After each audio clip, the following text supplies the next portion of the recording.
There's a whole lot going on right now, especially having to do with New York sports, so I figured let me hop on and make a video. There's a few topics I want to cover in this video.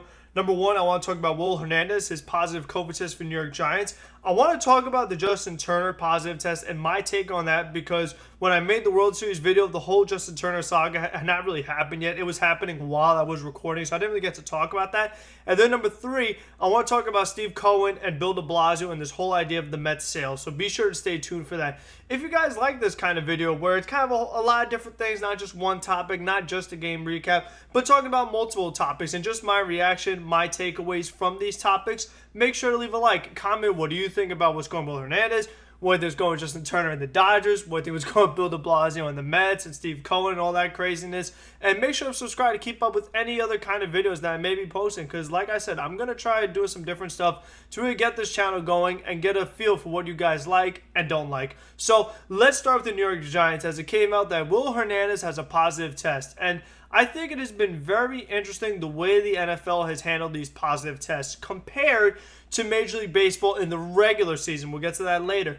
But I think that when the Raiders had their positive test with the offensive line, it's like, oh my gosh, the Raiders have no offensive line.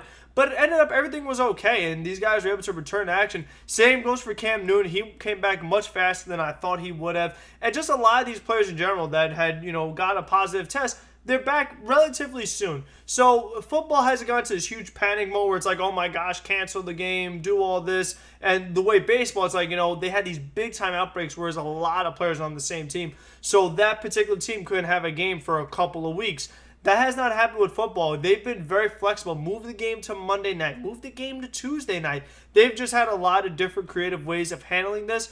And so far, I feel like they've done a pretty good job, because no team has had a crazy outbreaks where they've had to miss a lot of games. I know that one Broncos and Patriots game, got put on hold and it was able to be resumed eventually. But for the most part, they've been able to handle these kind of things. So as long as it's not a bunch of other positive tests, especially with the Giants offensive line, which isn't very good to begin with, going to make things even tougher for Daniel Jones. And the Giants have a tough enough game as it is Monday night against the Tampa Bay Buccaneers. But for Will Hernandez, it's just like, what were you doing? Why did you do it? And don't do it again, because you can't. If he was in the wrong place, don't do that, because if you do that, you just mess things up for the whole team and really the whole sport. There really is just no need to be silly. So I hope that for Will Hernandez, he wasn't doing anything wrong.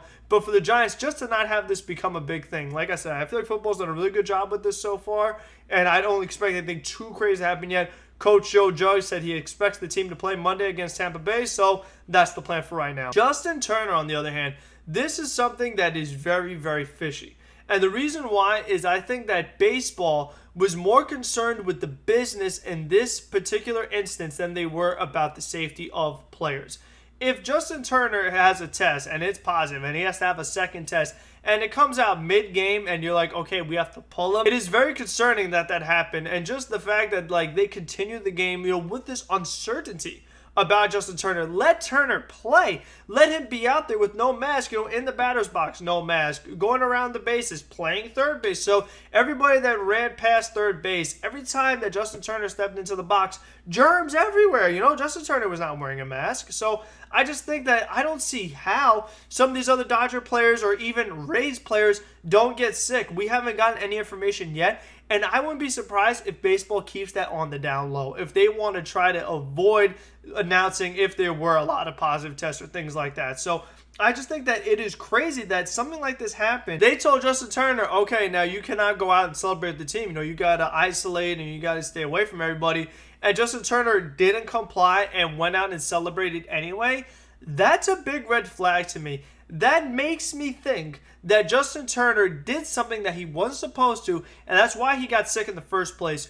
First of all, baseball is in a bubble. We didn't see stuff like this happen with hockey in their bubble, and we didn't see stuff like this happen in the NBA with their bubble. So why in this bubble did this happen to Justin Turner? And then, to make things even worse, Justin Turner wants to go out and celebrate when he wasn't supposed to. So that's two things that Justin Turner has done wrong so far.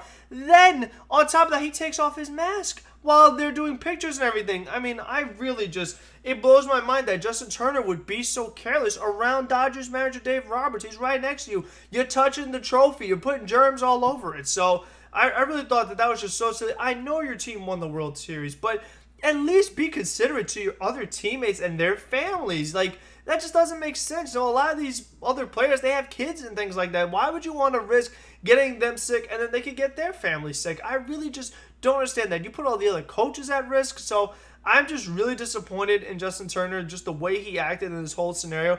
If what baseball is saying is true, that he did not comply and he obviously went out there anyway. And it's just very, very weird because this wasn't a false positive, because that was one of the things I was thinking, maybe it's just a false positive. Because we've seen a lot of that happen with these sports, especially in football. It's like, oh, just a false positive, everyone could go back to normal.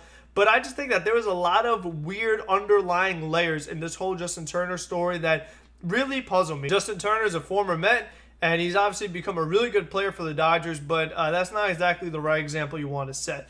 Let's get to the Mets, and I'm hoping and praying that nothing bad happens with the sale. I really want it, and Met fans need it to go through.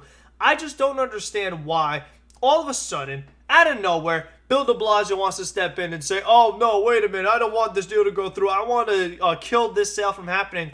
Why would you do that? I just don't understand. What is de Blasio's motive? I mean, it makes no sense to me because Steve Cohen could have had this team in last December when the first deal fell through with the Wilpons and the 5-year period and all this other little stipulations the Wilpons tried to put in for the deal to not happen, and Cohen couldn't get the team. Now he's trying to get the team again, and this is the last step. He just needs the owner approval on Friday, and boom, Cohen has the Mets. But now, out of nowhere, Bill de Blasio wants to step in and not let it happen.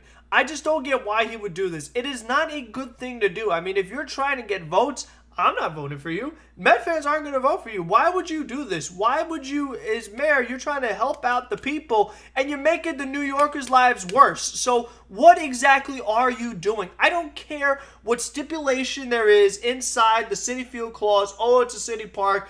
And if someone is involved with some kind of organization that has been convicted of a crime, therefore we can let them not have it. I just don't get why. That's the thing I don't understand, is that nobody's asking and finding out why all of a sudden, out of nowhere, when the deal's about to happen, is de Blasio trying to do something like this. It really drives me absolutely nuts, and it seems like a Mets thing. With all these different sales that happen and teams changing ownership, you never hear about the mayor stepping in and trying to stop it and have it go to not the correct owner, not the owner that's actually going to help this team. Because I just get the feeling that there's some kind of A-Rod and J-Lo pull that is making de Blasio do this. Because why else would he do it? It's obvious that A-Rod and J-Lo have been big-time sore losers. Ever since Cohen got exclusive talks, they've just been complaining, oh, it's not fair, oh, we should have got it, oh, we're minority owners. They've tried everything in the book for why they should get the team.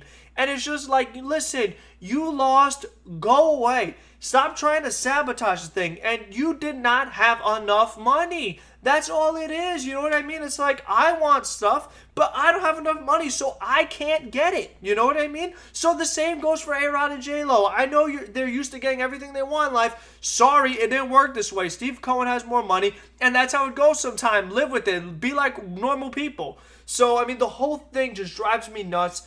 And let's see what happens tomorrow and hope that whatever de Blasio tries, it doesn't work. They can't find anything that would really make the sale not go through. Cohen could get the owner approval, and then we could start dreaming and fantasizing and planning about what kind of moves the Mets can make in the offseason to really address this team and have a better baseball club that could actually win some games and get sustained winning, dare I say, win a World Series. You know what? The Dodgers ended their drought. Mets need to be next to end their drought. So until the next one, be safe. Be smart. Don't be like Justin Turner and Will Hernandez. Be healthy and have a good one, everybody.